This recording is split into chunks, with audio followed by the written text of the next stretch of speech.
Salut et bienvenue dans cette matinale. Aujourd'hui, pourquoi planter des tomates cerises plutôt que des tomates charnues? Pourquoi? Allez, on y va, c'est parti. Les tomates cerises sont plus résistantes aux maladies et donnent une récolte abondante sur une petite surface, idéale pour les petits potagers. Elles sont également parfaites pour la culture en pot et en suspension. Bah oui, si vous êtes débutant, c'est vrai que la petite tomate cerise, quand on commence, voilà, même si, comme cette année, c'est pas terrible, les tomates cerises, eux, vont s'en sortir. Ça, c'est vrai que moi, entre les tomates charnues là, en ce moment et les tomates cerises, j'en ai beaucoup plus. Et c'est vrai qu'on est généralement pas déçu, même si vous faites de la culture extérieure, vous pouvez en mettre. Les tomates cerises arrivent toujours à s'en sortir par rapport aux grosses. Mais après, quand on débute, c'est vrai qu'après, on aime mieux, ça, on aime mieux. Après, on veut des plus grosses tomates, donc on y va tout doucement.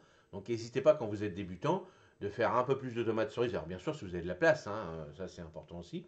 Et puis quelques pieds de tomates charnues au début, voir. Et puis vous verrez que si, admettons, comme cette année, tomates charnues, eux, vont pas, surtout si vous prenez des variétés anciennes, hein, cœur de bœuf, marmande, des choses comme ça, où ils sont moins résistantes aux maladies. Alors après, il y a des hybrides ou des choses comme ça vous pouvez vous amuser aussi, hein, il n'y a pas de souci. Mais bon, voilà, moi, ma meilleure tomate, cœur de bœuf, marmande, c'est pour ça que j'en parle tout le temps, ça, c'est mes meilleures tomates. C'est celles que je préfère, mais chacun ses goûts, hein, ça, c'est important aussi. Et les petites tomates cerises, j'en fais tout le temps, parce que les petites tomates cerises, par exemple, quand j'en ai beaucoup, hein, je fais combien? Je fais même pas 10 pieds à peu près, mais c'est déjà pas mal.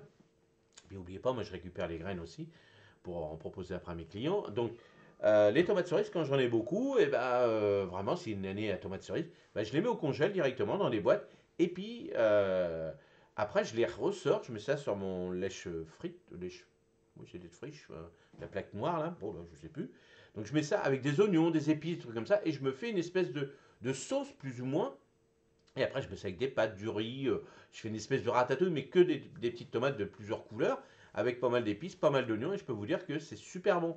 Et vous pouvez le faire à l'envers, c'est-à-dire faire déjà vos sauces comme ça, préparées, et puis après les mettre dans des boîtes, dans des petits sachets pour avoir une portion, pas la peine de faire des kilos et des kilos.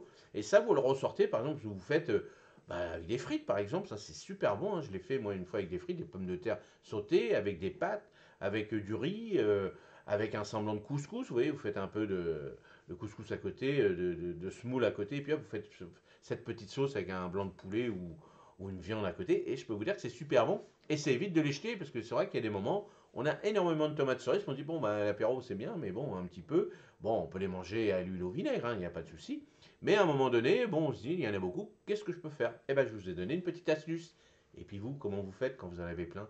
Allez, n'hésitez pas à me laisser des commentaires, de me donner des astuces pour tout le monde, ça c'est le plus important. Et moi, je vous dis à demain matin et passez une excellente journée. Allez, à demain. Salut.